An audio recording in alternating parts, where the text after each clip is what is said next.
जय हो दोस्तों। आज कुछ लेट हो गया है। 14 जुलाई की महत्वपूर्ण खबरों को देख लेते हैं तेज़ी से। सिरीशा बांदला बनी अंतरिक्ष में जाने वाली भारतीय मूल की तीसरी महिला। पहली महिला कौन थी? कल्पना चावला थी। दूसरी महिला सुनीता विलियम्स और तीसरी ये हैं सिरीशा बांदला। आंध्र प्रदेश के गुंटूर ज़िले में जन्म हुआ था इनका। भारत में जन्म लेने वाली ऐसी दूसरी महिला हैं। कल्पना चावला का जन्म और इनका जन्म भारत में हुआ था।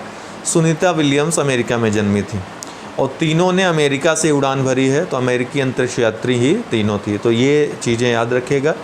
सिरीशा बांदला बनी अंतरिक्ष में जाने वाली भारतीय मूल की तीसरी महिला। भारतीय मूल की सिरीशा बांदला 11 जुलाई 2021 को अंतरिक्ष में उड़ान भरने वाली भारतीय मूल की तीसरी महिला बन गई हैं। उन्होंने अरबपति सर रिचर्ड ब्रैंसन की वर्जिन गैलेक्टिक उड़ान VSS यूनिटी में, ध्यान रखिएगा, नाम याद रखिएगा इस उड़ान का, इसमें सवार होकर अंतरिक्ष के किनारे तक उड़ान भरी थी। 4 वर्ष की उम्र में ही ये अमेरिका चली गई थी। नासा में जाने का बहुत प्रयास किया था, सफल नहीं हो पाई थी, लेकिन अंततः लगी रही और अपना मुकाम हासिल किया जो ये करना चाहती थी। तो कल्पना चावला, जिनकी मृत्यु 2003 में कोलंबिया अंतरिक्ष शटल के पृथ्वी पर पुनः प्रवेश के दौरान विघटित होने पर हो गई थी। उसके बाद सिरीशा बांदला अंतरिक्ष में जाने वाली भारतीय मूल की तीसरी महिला बन गई हैं। बीच में कौन? सुनीता विलियम्स का नाम इसमें छूट रहा है। सुनीता विलियम्स भारतीय मूल की थी। हाँ, भारत में जन्म लेने वाली वो नहीं थी। उनका जन्म बाहर विदेश में हुआ था। उनके पिता जो है वो डॉक्टर थे और भारत के थे। पांड्या जी, दीपक पांड्या नाम था उनके पिता का। लेकिन सिरीशा बांदला का जन्म यहीं हुआ था, भारत में ही, आंध्र प्रदेश के गुंटूर ज़िले में। ठीक, तो बांदला अंतरिक्ष में उड़ान भरने वाली चौथी भारतीय भी बन गई हैं। एक भारतीय भी हैं, उनका नाम आपको पता होगा, राकेश शर्मा। उनके वीडियो फुटेज भी आपने देखे होंगे। तो ये थे पहले उड़ान भरने वाले भारतीय जो पुरुष थे। इसके बाद कल्पना चावला, सुनीता विलियम्स और अब चौथी बन गई हैं सिरीशा बांदला। रिचर्ड ब्रैंसन, जिनके साथ ये गई हैं, अंतरिक्ष में जाने वाले पहले अरबपति बन गए हैं। अब दुनिया के सबसे अमीर आदमी जेफ बेजोस भी जाने वाले हैं 20 जुलाई 2021 को।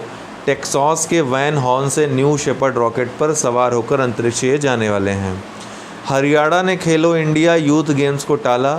अब 2022 में इसका आयोजन होगा। 2021 में ये खेल नहीं होंगे जो पंचकुला हरियाणा में होने वाले थे। तो हरियाणा ने खेलो इंडिया यूथ गेम्स को टाल दिया है। 2022 में अब होगा आयोजन।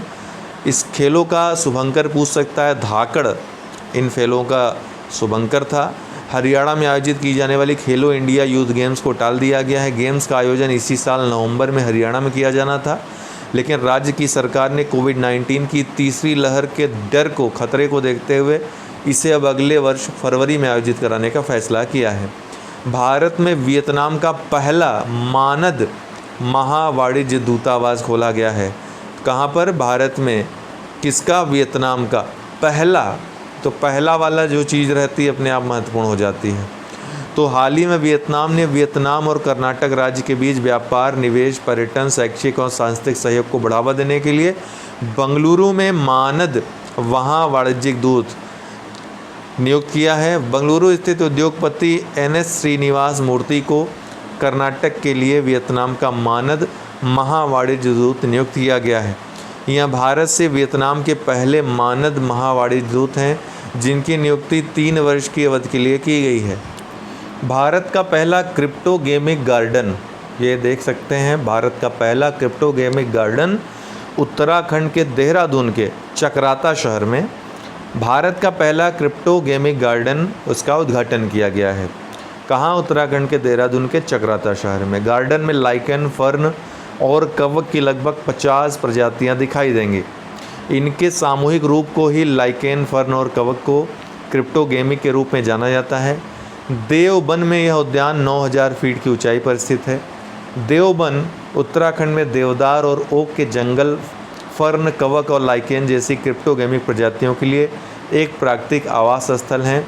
तो अब इस गार्डन का उद्घाटन किया जा रहा है, ध्यान रखिएगा, उत्तराखंड के देहरादून के चकराता शहर में।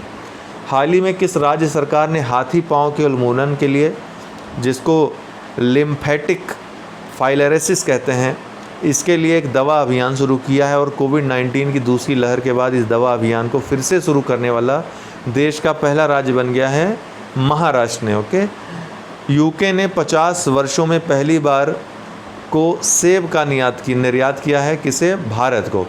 तो यूनाइटेड किंगडम ने 50 वर्षों में पहली बार भारत को सेब का निर्यात किया है। अति महत्वपूर्ण तथ्य है, 100% पहली खुराक कवरेज हासिल करने वाला पहला केंद्र शासित प्रदेश कौन बना है? लद्दाख बना है। 100% पहली खुराक कवरेज हासिल करने वाला। दोस्तों एक बात पूछना चाहता हूँ, चूँकि मैं मंथली आप लोगों को दे ही देता हूँ करंट अफेयर्स का मैगज़ीन, तो क्या आप लोगों को ये डेली PDF देना उचित रहेगा? अगर आप लोग कहते हो तो हम डेली PDF भी शेयर कर दिया करेंगे, नहीं तो मंथली तो मैगज़ीन मैं देता ही हूँ। मैं इसलिए नहीं देता हूँ, बहुत ज़्यादा आप लोगों के पास PDF हो जाएगी तो आप लोगों को ही परेशानी होगी। फिर भी अगर आप चाहते हो तो डेली PDF में ये सब शेयर कर दिया करूँगा। नीचे डिस्क्रिप्शन बॉक्स में ग्रुप के लिंक दिए हैं, जो लोग नहीं ज्वाइन कर सकते हैं ज्वाइन कर लें।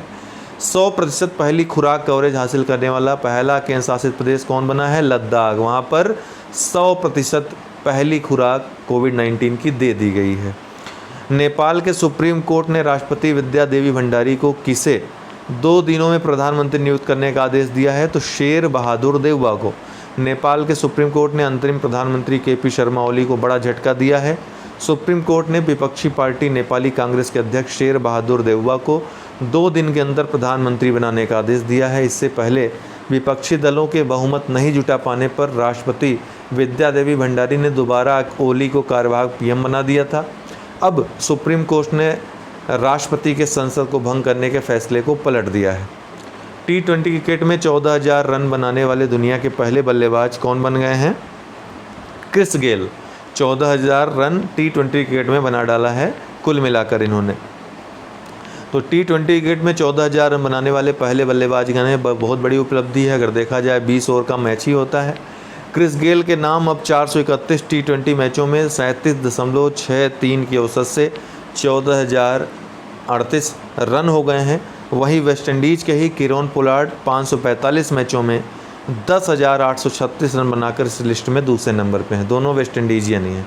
संयुक्त राष्ट्र की एक रिपोर्ट के अनुसार वर्ष 2020 में विश्व में कितनी जनसंख्या कुपोषण की शिकार हुई है? संयुक्त राष्ट्र की रिपोर्ट है तो 10% जनसंख्या 2020 में कुपोषण की शिकार हुई है।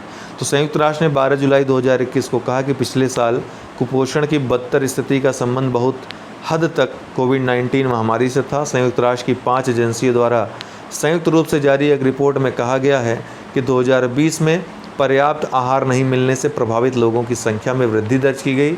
इस प्रकार लगभग 10% लोगों के कुपोषित होने का अनुमान है।